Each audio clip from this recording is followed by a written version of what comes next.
What's up, everybody? Siegfried True Lane, and today we're going to be talking about gacha games, the guilty pleasure of the 2020s.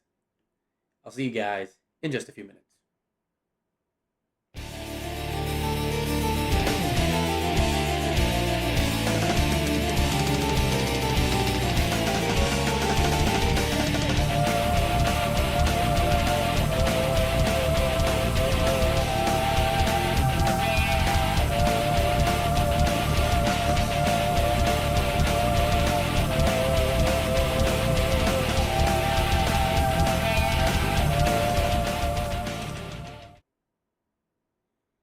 What's up, everybody? Siegfried True Lane, and like I said, today we're going to be talking about gacha games.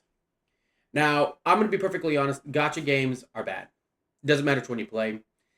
They are a guilty pleasure, but they're gambling in the end. I play a lot of gacha games, and I do like them. I do enjoy them, but I'm not going to sugarcoat this by saying, this one is good, this one does this good, this one does this bad. And the reason I'm making this video is for three different reasons. One, you have the Genshin Impact lawsuit. Then you have Dokkan's 10th year anniversary coming up, which I think is a good time to show some stuff. But then you also have the fact that you have other content creators who are using the kind of trying to spread propaganda about their gacha game after this lawsuit against Genshin. So let's start with the elephant in the room, Genshin Impact's lawsuit. Now, Genshin Impact is gambling. It is probably the most free-to-play friendly gacha game, but let's be real, no gacha game is free to play. And no gacha game is free to play friendly, in all honesty. If you go to a casino where you can work and they will give you coins you can spend at the casino to maybe win some money, that's still illegal. They're still technically making you gamble for your paycheck. Nobody would consider that free to play friendly. Nobody would look at that and be like, oh, that's a free to play friendly casino there. Everybody would be, yeah, no, that's not good. And let's be honest, gacha games, the stuff that you have to do for gems isn't always the funnest thing that you want to do. It's usually something hard and challenging and irritating that doesn't make any sense.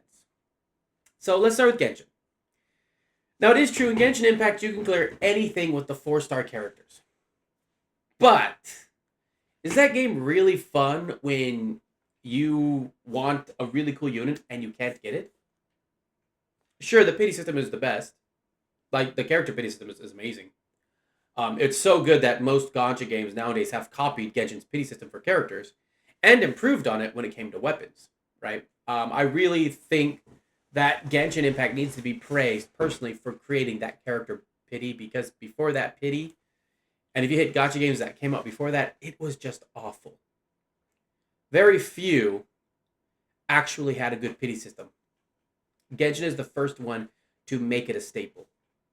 So, it does have that.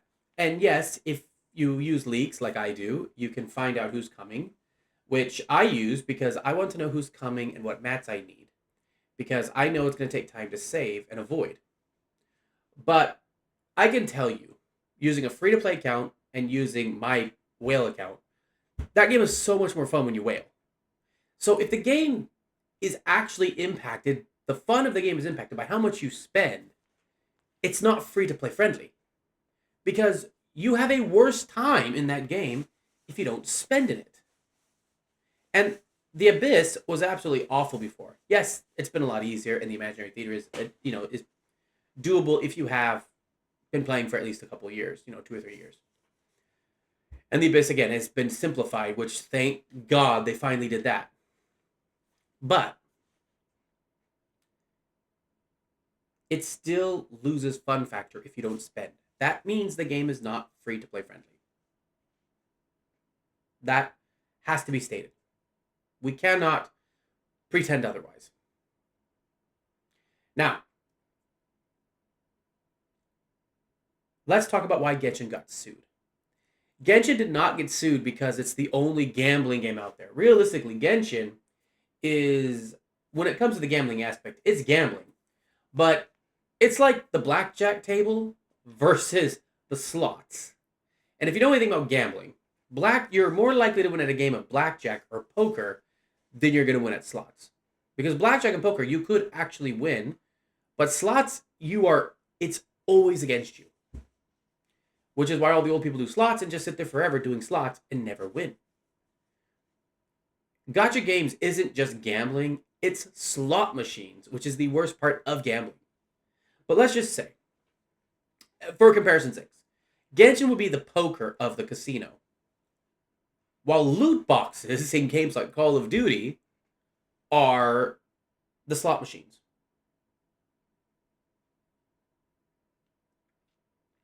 It's absolutely ridiculously awful how bad some other gacha games get. In my opinion, criminally awful. Genshin got targeted because it's from China, even though it's moved to Singapore, it's originally from China, and it's the biggest gacha game in the world. It's actually up there with AAA's. It is half the time not even considered a gacha game because it's such a good game. And look, Genshin has issues, a lot of problems, right? And it's not perfect at all. It's finally moving in the right direction after 4 years of walking through crap. Like, the only reason I still play Genshin to this day is because I invested so much time and money into the game that I didn't want to give it up. And finally, they got rid of the guy who was at the top making stupid decisions because he thought the game should be more grindy because, adults who work full time have time to grind, apparently. So it is much better now. I do like what it has become. I mean, just look at the fact that this is the first Chinese New Year festival in that game where they're giving us more than 3 wishes. 2 multis, actually, this time. So, and then they finally gave us a free 5-star at the anniversary. So it is looking a lot better. It's not perfect. It needs a lot of work. There is a huge amount of people who just hate on Genshin because they want to hate on it. But whenever you're the top, people are going to hate on you. And then there's a lot of people that are going to defend every decision Genshin makes because there's a lot of fanboys out there, right? It happens. I'm going to be honest. It's still gambling. It's still not free-to-play friendly because your enjoyment in that game is impacted by what you spend. To be honest, any game with DLC is not free-to-play friendly either. Dragon Ball Sparking. I love Dragon Ball Sparking. I did get the Ultimate Edition, or the Deluxe Edition, because I wanted the DLC coming out. But if you pay $60 for a game and then have to pay $20 each time a DLC comes out, and there's 3 sets of DLC that's already been planned, that's $120 for a game. That's kind of ridiculous if you think about it. That's not a fair price for a game. So, let's be real there. That is a problem. And that is a problem that needs to be addressed when we talk about this stuff. So it's really not gacha games that are actually suffering from this, but games with DLC in general. And again, it doesn't matter which DLC. Some DLC is better than others. Like Dark Souls has great DLC. It is DLC that is worth buying, but at the same time, it's still DLC. It still does mean that if you can't afford it, it's not free-to-play friendly for you. However, in Dark Souls, to be fair, when you buy DLC, it's almost like buying another game. So I would kind of pull Dark Souls out of that a bit for that one reason. Games like Street Fighter now, and King of Fighters, and even Dragon Ball, having the DLC you gotta buy, that is 100% free-to-play, non-friendly. But enough of that. Now, when Genshin's lawsuit came out, I found a certain content creator who plays 7 Deadly Sins Grand Cross. I'm not going to say his name, but it's pretty easy to find since the majority of the big creators like Nagato and Sean the Whale have left 7 Deadly Sins. I still remember when you had videos from Nanogenics, Sean, and Nagato about 7 Deadly Sins. And I'll be honest, I never liked Nagato. I didn't like it. But I remember seeing them. I love Sean the Whale. I thought his was always fun to run. There are a couple others you would see quite a bit too, which aren't there anymore. But some of them dropped out for other reasons. They were kind of tended out to have certain problems with them. But right now, 7 Deadly Sins has no major content creators. None of the big ones who are like 100K. And you gotta ask why. Why would a gacha game based off a pretty popular anime have almost zero... actually have zero big content creators, let's be honest. 27K is not big. Not when you have, like, we're talking 100K or more. creators with 100K subscribers. To be clear on this. That's probably because the game is bad. Now, I play Seven Deadly Sins. I do spend money in it. I spend money on every gacha game I play. Not as much as others, and not all the time. I definitely spend way more money in Genshin and Impact Third and, ZZD. If I'm going to spend money, that's where my money goes. I do spend money in Dokkan during the anniversaries and sometimes the worldwide celebrations. And I do sometimes spend money in Seven Deadly Sins if I really like the unit. Or if I just have some extra bucks I want to spend. But this video, which I'm not going to list the guy, but he pretty much goes and just lies. Actually, you know what? I am gonna list the video because normally I wouldn't, but in this situation, he just lies. He lies throughout the whole video about this game being much more free-to-play friendly than any other gacha game. And talks about how it's better than Genshin Impact. So I'm going to bring this video up. I'm not going to watch the whole thing. I'm just going to what I'm going to do is I'm going to show you guys to show the video, whatnot, and then I'm going to stop there and leave it at here. Let me see if I can find the two here. I'm going to just find them real quick.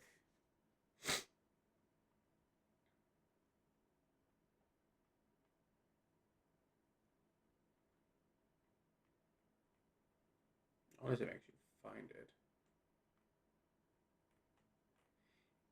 I didn't really watch this guy too much. Once the big ones left, I started, deciding I'd watch him again. And, oh, here it is. Okay, here they are right here. All right, give me a second. I'm going to switch this over real fast.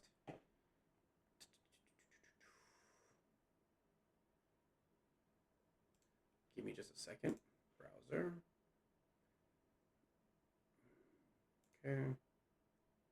That is not what I want. Oh, that's not what I want at all. Sorry.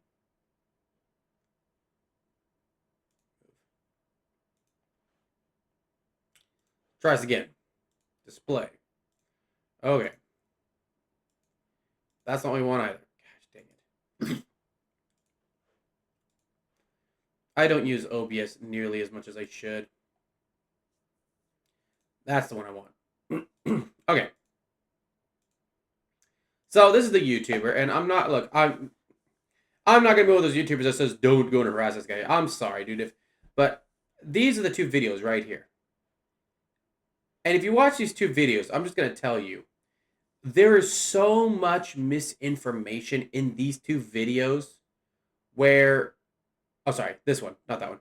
There's so much misinformation in these two videos where he just openly lies about stuff. And it is so frustrating for me to see anybody lie in a gacha game.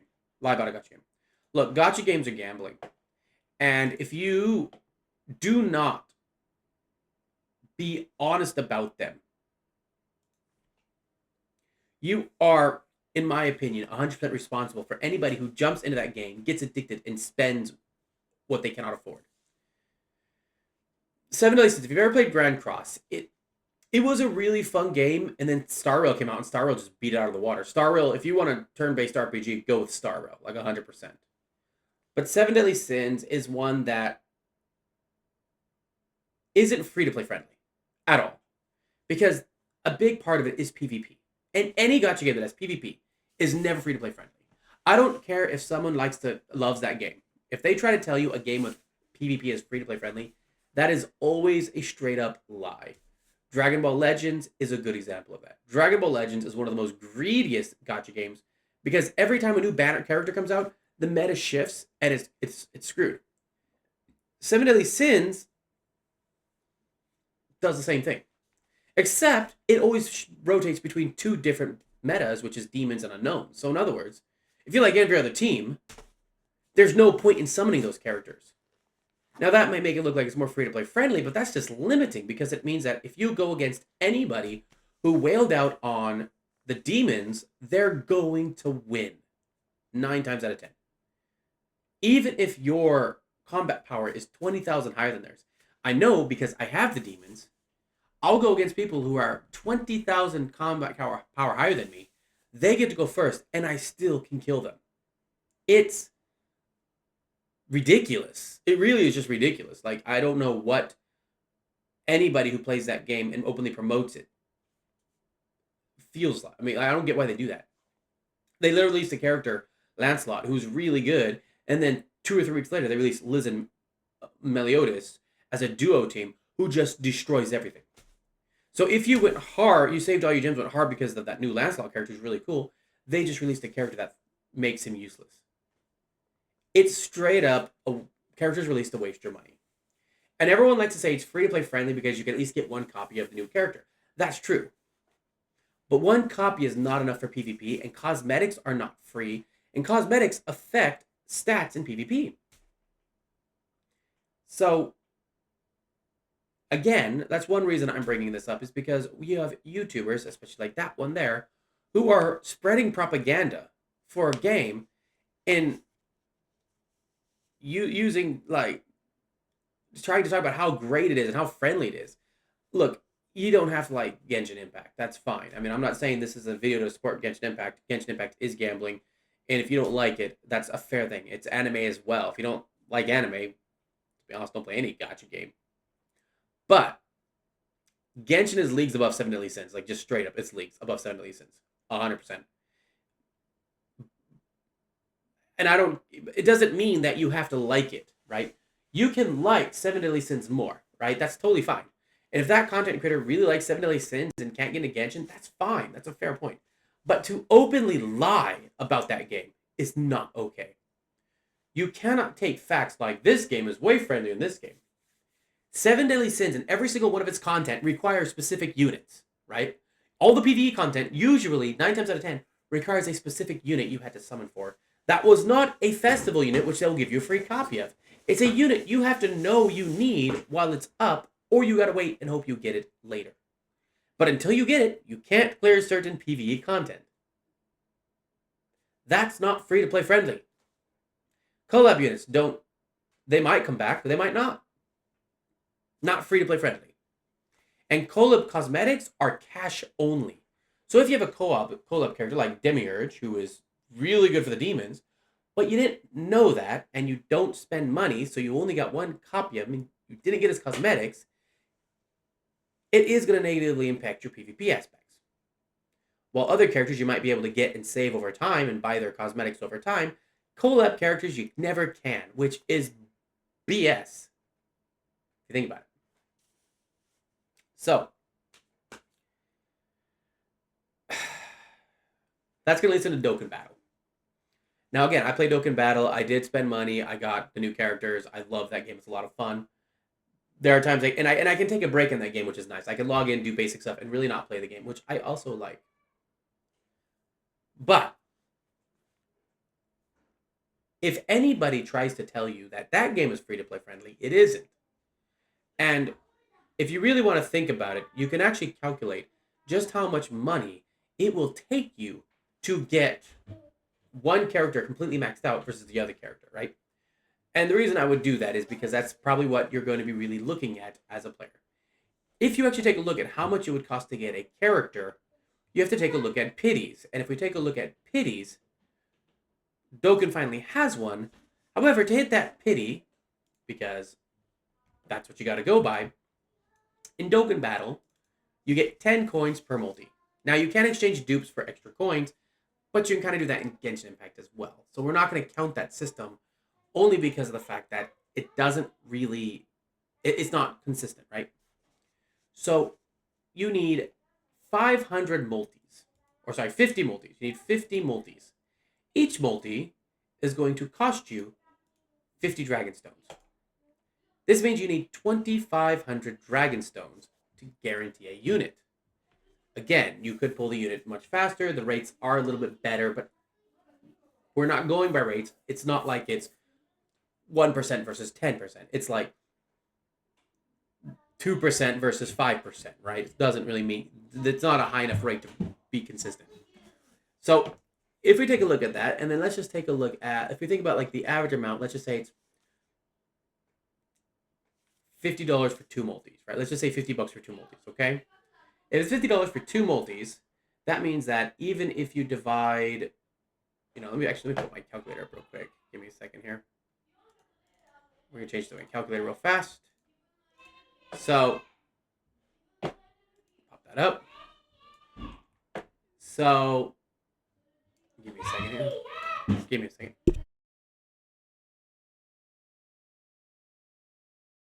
So if we take the 20, we need the 2,500 dragon stones to hit pity, right? Now, each multi will give you 10, whatever it is. Let's say two multis are about $50. So we divide this by, well, it's gotta be multi, 50, see, two multis.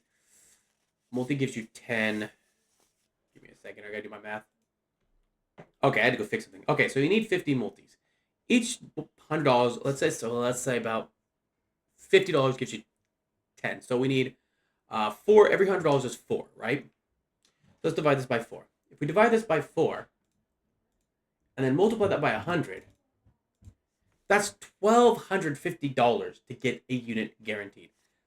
Now there are sales, right? But I do think I'm already kind of calculating that in for what I've done.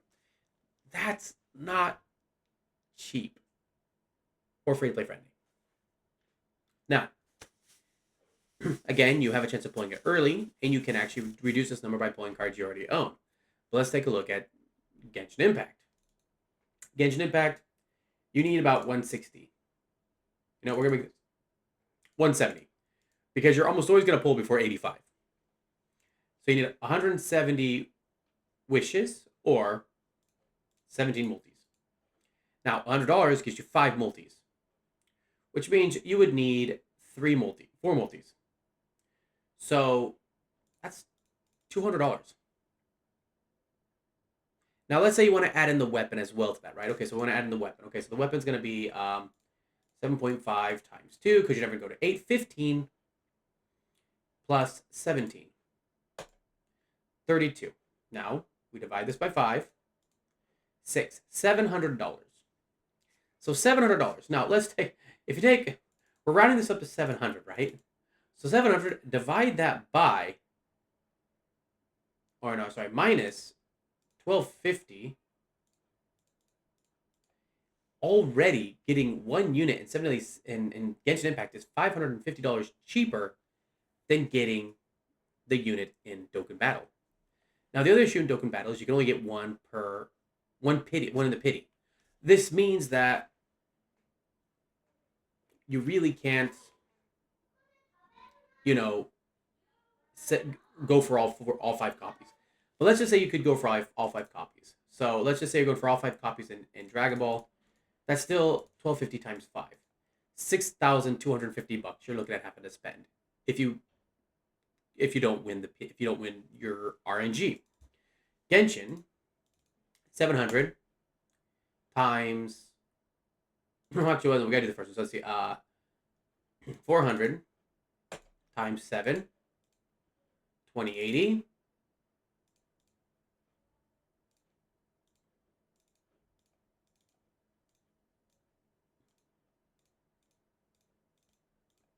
$4,300. Now again, this actually would be less. It was more reliable to not spend this because you are going to be getting 2 back every time. So it would be about closer to probably 4,000. Again, none of those numbers are free to play friendly. But if you think about it, in this situation, Genshin really is. And the reason I'm bringing this up is not to praise Genshin, because again, $4,000. Let's be real. You can buy a new computer. You can buy a new TV. You can buy a car with that money. And all you're getting is a picture of a character that might be strong. Now, I wail out, but that's the truth. And so if you take a look at things like Dragon Ball or any of the older gacha games, anyone who tries to tell you they're free to play friendly are kind of full of it. Now, there is one aspect in Dragon Ball which is probably considered free to play friendly, which is if you, over time, you'll save up other sets of coins, and you can use those coins to buy the character when it comes back. And everyone knows how fun it is to have a character release and have to wait 6 months to get it. I know that's what happened to me once. It really takes away the hype of that character. The character's not as fun when you get it because it's already fallen off. It's no longer the top tier character anymore. Anyways, guys, I want to leave it at that today. I know it probably seems like a negative video, but recently with the rise of gacha games coming up and with so many people trying to defend their gacha game, I wanted to make a video which hopefully can counter that. If you're looking to get in gacha games, you need to understand it is gambling. There's no ifs, ands, or buts. You are going to be getting into a gambling game. And if you do not have self-control, don't touch it. Don't download it. Don't download Genshin Impact if you're going to spend money that you don't have. Don't download Dokkan Battle. Don't download 7 Days. Don't download any free-to-play game if you don't have money to spend. And that should be kind of a big warning about free-to-play games. Nothing's ever free. And free-to-play games tend to cost more than a AAA title. So if you don't have money you can spend, my suggestion, don't buy it. Don't download it. Anyways, guys, that's going to be it from me. If you do play gacha games, look, I'm not judging you. I play them. I wail out on them. It's a guilty pleasure. But if you're going to make content for gacha games, at least be honest. Do not try and spread propaganda or misinformation to make your gacha game look like the best. All gacha games are bad. Some are better than others, but when you compare it to any AAA game that does not have content you have to buy, they're bad. When you compare it to games with this normal DLC, not currency DLC, but normal DLC, they're still bad. So keep that in mind. Anyways, guys, if you watch this video and you stay till the end, if you do play gacha games, what games do you like? And what content creators have you seen that spread misinformation about gacha games, trying to make the game look more free to play or better than it really is? Anyways, guys, I'll catch you in the next video. Secret Your Lane. Signing out.